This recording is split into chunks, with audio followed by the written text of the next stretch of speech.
Pred hišo Stare Trte je danes potekalo otvoritev Drava festivala. V trajanju festivala, ki bo čez maj, junij in julij, se bodo ob Dravi zvrstile številne prireditve, ki so zastavljene široko. Dravo morda jemljemo preveč kot le reko, na in ob njej bi se lahko dogajalo še veliko več. Potrebno ljudem ob Dravi in pa tudi turistom, ki prihajajo na to območje, pokazati, da Drava ni samo reka, ki teče mimo, da ni samo reka, ki jo izkoriščamo v energetske namene, ampak je reka, na kateri lahko tudi preživimo dopust in preživimo lepe trenutke, tako na reki, ob reki kot v reki.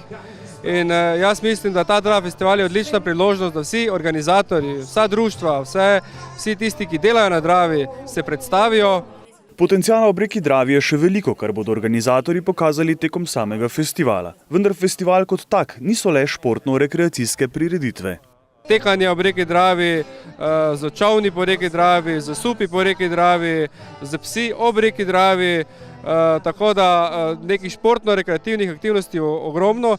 Ne smemo pa pozabiti tudi na naravovarstvene dogodke, torej veliko bomo se tudi ogledovali, kaj Drava ponuja, tako krajinske parke, jezera, tudi naravo, seveda ptiče, in to je v bistvu to, kar reka ponuja, to širino, ki je redko katero področje na tem območju ponuja. V sklopu projekta se je združilo 22 občin, ki združuje tudi Dravska kolesarska pot.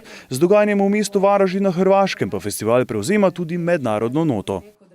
Dejstvo pa je, da so vse podravske občine v Sloveniji našle neko skupno točko in na podlagi tega koraka menim, da bomo razvijali to sodelovanje tudi na drugih področjih. Kot Mariborčan si pa želim, da bi ob varovanju narave od državnih institucij našli razumevanje. Osrednje na otvoritvi Drava festivala je bilo kronanje kralja Drave. 2 leti je bil na tem mestu Borut Rojs Drava centra, nov kralj Drave pa se za svoje delo ob Dravi v konkurenci 4 nominirancev po mnenju komisije najbolj zaslužil dr. Damjan Denac z Društva za opazovanje in proučevanje ptic Slovenije.